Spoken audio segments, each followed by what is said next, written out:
औज़ुबिल्लाहिमिनश्शैतानिर्रजीम बिस्मिल्लाहिर्रहमानिर्रहीम।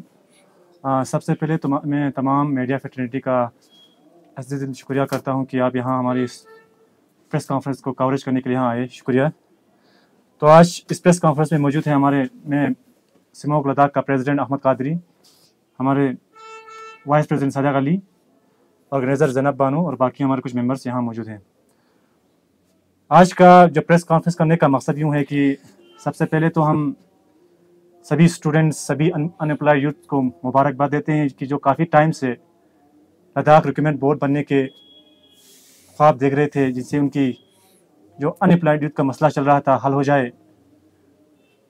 आपने देखा कि कुछ दिन पहले केडीए और एपेक्स के जो एमएचए के साथ मीटिंग हुआ, उसमें ये एक बात क्लियर हो के आई कि हमारे जो रिक्रूटमेंट बोर्ड लद्दाख के लिए बनने को जा रहा है, और इस बात के लिए मैं government of India, LG Ladakh और बिलखुसूस केडी और एपेक्स और लद्दाख की आवाम का शुक्रिया अदा करते हैं, तमाम स्टूडेंट यूनियन की तरफ से, अनएम्प्लॉयड यूथ की तरफ से, कि हमारे इस मुद्दे को, इस इश्यूज़ को आपने रिजॉल्व किया, इस डिमांड को पूरा किया, और केडी और एपेक्स ने इसमें अच्छा एक रोल निभाया। और बाकी आप देखते हैं कि इस लद्दाख रिक्रूटमेंट बोर्ड को बनने में तो बहुत टाइम लगा। गेजेटेड पोस्ट के लिए जो हमारे बच्चे रो रहे हैं, फरियाद कर रहे हैं कि वो बेरोज़गार बैठे हुए हैं, पीएचडी करके पीजी करके बेरोज़गार बैठे हुए हैं, इन्हीं रिक्रूटमेंट बोर्ड न बनने की वजह से आज हमें बनने को आया। और अब हम देखने जा रहे हैं कि इंशाल्लाह कब ये लद्दाख रिक्रूटमेंट बोर्ड बन के एक शक्ल दे के ये पूरे प्रोसेस, रिक्रूटमेंट बोर्ड का प्रोसेस चलेगा, रिक्रूटमेंट चलेंगे। हम उम्मीद करते हैं कि यूटी एडमिनिस्ट्रेशन इस बोर्ड को जल्द जल्द तामीर करके रिक्रूटमेंट्स शुरू करें। बाकी आप जानते हैं कि हम लद्दाख 4 सालों से, जब से यूटी में बना हुआ है, बहुत सारे मसलों में घेरे हुए हैं। इसी साथ हमारे कुछ एजेंडे हमने बनाए थे केडी और एपेक्स में, जहाँ सिमोक एक केडी का मेंबर है, जहाँ हमने रखा था 4 मुद्दे। उन मुद्दों में से अभी भी हमारा जो मेन मुद्दे हैं 6 शेड्यूल और स्टेटहुड को लेके अभी तक हमें सिर्फ नाराज़गी देखने को मिली गवर्नमेंट ऑफ इंडिया से। एमएचए से जो मीटिंग हुई उसमें कोई आउटकम नहीं आया। तो इस सिलसिले में हमारे का सोना वांगचुक हंगर स्ट्राइक 21 दिन के हंगर स्ट्राइक में बैठे हुए हैं। उसका भी हम तमाम करगिल वासियों की तरफ से, स्टूडेंट की तरफ से उनका शुक्रिया अदा करते हैं और उनसे यकजहती का ऐलान करते हैं।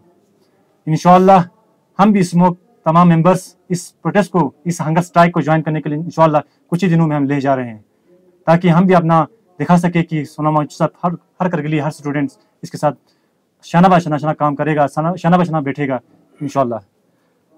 बाकी हमारे चंद और इश्यूज़ हैं जो हम आपको करगिल डिस्ट्रिक्ट के जो कुछ इश्यूज़ हैं, स्टूडेंट्स के इश्यूज़ हैं, यूथ के इश्यूज़ हैं, वो हमारे प्रेसिडेंट, वाइस प्रेसिडेंट सदाक अली बोलेंगे। जी, अस्सलाम वालेकुम एवरीवन। तो सबसे पहले तो हमारे प्रेसिडेंट साहब शुक्रिया अदा करना चाहूँगा कि आपने ऑर्गेनाइज़ किया। कुछ हमारे जो स्टूडेंट्स का और यूथ्स का एक इश्यूज़ थे, तो उसमें आप लोगों को बखूबी मालूम है कि कुछ महीने पहले हमारे डीएसआरबी के रिक्रूटमेंट हुए थे, उसमें क्लास 4 का भी था और बाकी सारे पोस्टों का भी रिक्रूटमेंट हुआ था।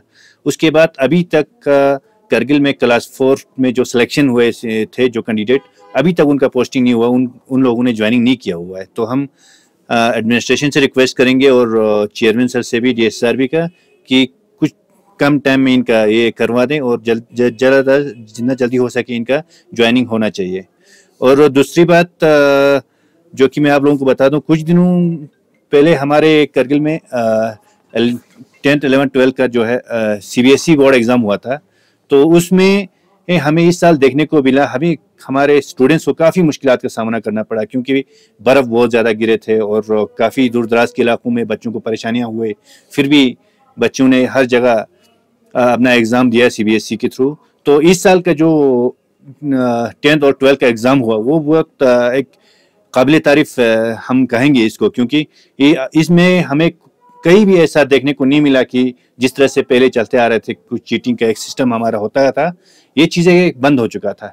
तो हम जिस हिसाब से यही गुजारिश करेंगे, और आने वाले दिनों में जिस तरह से जेके बोर्ड का भी एग्ज़ाम होता है उसमें भी आप सीसीटीवी कैमरे लगा के स्ट्रिक्टली, ये जो नकल का सिस्टम होता है यहाँ पे, ये बिल्कुल बंद होना चाहिए। मैं कंसर्न अथॉरिटी से ये गुजारिश करूँगा, आने वाले दिनों में जहाँ पर जेके बोर्ड का एग्ज़ाम होता है उन पर भी कड़ी नज़र रखा जाए और ये एग्ज़ाम को स्ट्रिक्टली एग्ज़ाम आप कंडक्ट किया जाए। बाकी इनका जो CBSE बोर्ड का एग्ज़ाम का जो टाइमिंग है उसका थोड़ा दिक्कत हो रहा है। मैं एडमिनिस्ट्रेशन से ये रिक्वेस्ट करूंगा, अगर हो सकता है तो पॉसिबल है तो इसका जो एग्ज़ाम का टाइमिंग का जो है देखने की ज़रूरत है टाइमिंग को लेके। और तीसरी बात, कुछ दिनों बाद अभी आने वाले दिनों में जो है स्कूलें फिर से रीओपन होने वाले हैं, तो इसमें अभी जो रिसेंटली हमारा एग्ज़ाम हुआ उनको तो फिर तो छुट्टी होगा। तो हम ऑनरेबल CC साहब से भी गुजारिश करेंगे और लोकल एडमिनिस्ट्रेशन से गुजारिश करता हूं कि आने वाले दिनों में जब इनको छुट्टी होगा, जब स्कूलें खुलेंगे, तब इनको टेंटेटिव एडमिशन देके, प्रोविजनल एडमिशन देके इनका क्लासेस, चाहे 10th का होगा तो 11th का चले या 12th का होगा तो उसका अभी आने वाले दिनों में जो स्कूल खुलेगा तो उसका एडमिशन देके, टेंटेटिव एडमिशन देके इनका क्लासेस जो है ब्रेक नहीं होना चाहिए, क्लासेस इनका चलते रहना चाहिए।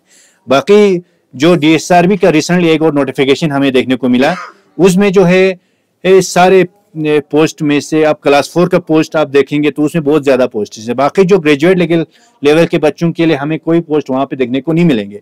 आप कहते हो एक साइड से आप कहते हैं भाई आप 12th से आप करते हैं तो आप क्लास 4 के और उससे नीचे वाले पोस्ट में आप नहीं भर सकते, ऊपर वाले पोस्ट आप लोग निकालते नहीं हो। जब आपने ये सारे निकाला है तो जो ग्रेजुएट्स एबो का जो भी पोस्ट है वो भी ही उसी तरह से जितने भी पेंडिंग पोस्ट है वो सब इसी के साथ निकलना चाहिए था, लेकिन इसमें हमें देखने को नहीं मिला। तो ये सारी चीजें जो है पॉइंट्स इन चीजों के ऊपर डिस्ट्रिक्ट एडमिनिस्ट्रेशन को और UT एडमिनिस्ट्रेशन को थोड़ा फोकस करने की जरूरत है। बाकी और 2-3 चीजें हैं जो हम आने वाले दिनों में डिस्कस करेंगे। एक चीज मैं और यहाँ पर कहना चाहूंगा, जो कि हमारा जो स्कॉलरशिप का थोड़ा इशू चल रहा था, तो उस पे भी काफ़ी लोग स्टूडेंट्स का जो स्कॉलरशिप अभी तक पेंडिंग है, अभी तक स्कॉलरशिप इनको नहीं मिला है। क्या रीज़न है इनका, क्यों नहीं मिल रहा है, ये हमें भी थोड़ा इस चीज़ों के बारे में पता नहीं चल रहा है। तो हम रिक्वेस्ट यही करेंगे एडमिनिस्ट्रेशन से भी इनको भी थोड़ा नज़र रखें इनका स्कॉलरशिप का इशू जो है ये, क्योंकि ये हर साल जो ये इशू उठते रहते हैं। ये अगर इशू एक बार क्लियरली आप सॉर्ट आउट करवाएंगे तो आइंदा आने वाले दिनों में बच्चों को इस तरह की परेशानी नहीं होंगे। बाकी आप लोगों की तरफ से कुछ होगा तो चंद पॉइंट्स में ऐड करना चाहता हूँ। आपको बखूबी मालूम है कि CBSE का एग्जाम हुआ, central board of school education का एग्जाम हुआ, तो हमारा जो टाइमिंग है, जो हमारा जो एग्जाम स्टार्ट जब हुए तो 20 फरवरी से हुए थे। तो आपने देखा कि मौसम्स के किस हालात में हमारे बच्चों ने एग्जाम फेस किए, कैसे कहाँ से इन बच्चों को कैसे जाना पड़ा एग्जाम में। आपने वीडियो में देखे, बाइट्स देखे, वीडियो बाइट्स देखे, आपने ट्विटर्स में देखा, आपने व्हाट्सएप में देखा होगा कि बच्चों को बहुत सारे प्रॉब्लम्स का फेस करना पड़ता है CBSE एग्जाम्स में। क्योंकि हमारा जो एग्जाम का टाइमिंग जो है वो फरवरी, जहाँ हाई स्नोफॉल होता है, हमने देखा होगा। तो हम रिक्वेस्ट करते हैं LG एडमिनिस्ट्रेशन से कि अगले साल के लिए मेहरबानी रिक्वेस्ट की कि कम से कम हमारा एग्जाम जो होना चाहिए मार्च 15 के बाद होना चाहिए, ताकि बच्चे बिना किसी प्रॉब्लम के एग्जाम दे सके। और चौथा जो हमारा जो इश्यू हुआ था लद्दाख SSRB का, जो बताया सॉरी करगिल SSRB का, हमने देखते हैं कि हमें 10th मिनिमम देखा जाता है और 12th के लिए मैक्सिमम रखा जाता है, लेकिन ग्रेजुएट के लिए इतने पोस्ट निकाले नहीं होते हैं।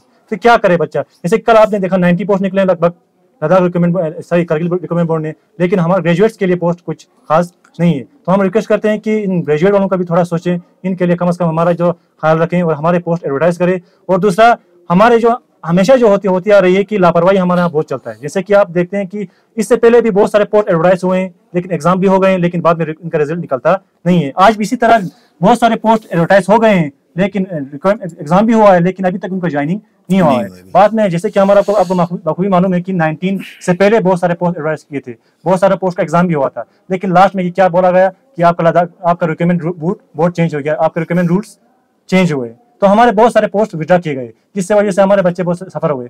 आप इस तरह ना कीजिए मेहरबानी, क्योंकि हम भी यहाँ से फीस भरते हैं, इतने फीस भरते हैं, पता नहीं वो फीस कहाँ जाता कहाँ है। लास्ट हमने जब DC साहब से रिक्वेस्ट किया था कि ये फीस कहाँ जाता है, जरा हमें भी बताइए, तो बोला कि DC साहब ने कि हम आपका फीस वापस कर देंगे। कहाँ गया वो फीस? अभी आप 2012 से लेके 2019 तक का पोस्ट का आप देखिए, कितने बच्चों ने फॉर्म भरा है और वो फीस कहाँ गया। जब आपके ही मुकाबले में, आपके ही माध्यम से मीडिया बाइट दिया था, जब संतोष सुखदेव सर यहाँ पर DC थे, तब वहाँ कहा था कि हम जितने भी फीस यहाँ तक आए हैं पूरा हम रिटर्न कर देंगे फीस। आज कहाँ है वो फीस? ना हमें वो रिक्वायरमेंट, ना वो एग्जाम हो गया, ना हमें कोई वो फीस रिटर्न हो गया। तो हम रिक्वेस्ट करते हैं कि इस तरह लापरवाही ना करिए, जितने भी पोस्ट एडवर्टाइज होगी उनके एग्जाम करवाइए, जिनके एग्जाम हो गई उनके कम से कम उनको ज्वाइनिंग ऑर्डर मिलना चाहिए, उनको ज्वाइन होना चाहिए। शुक्रिया।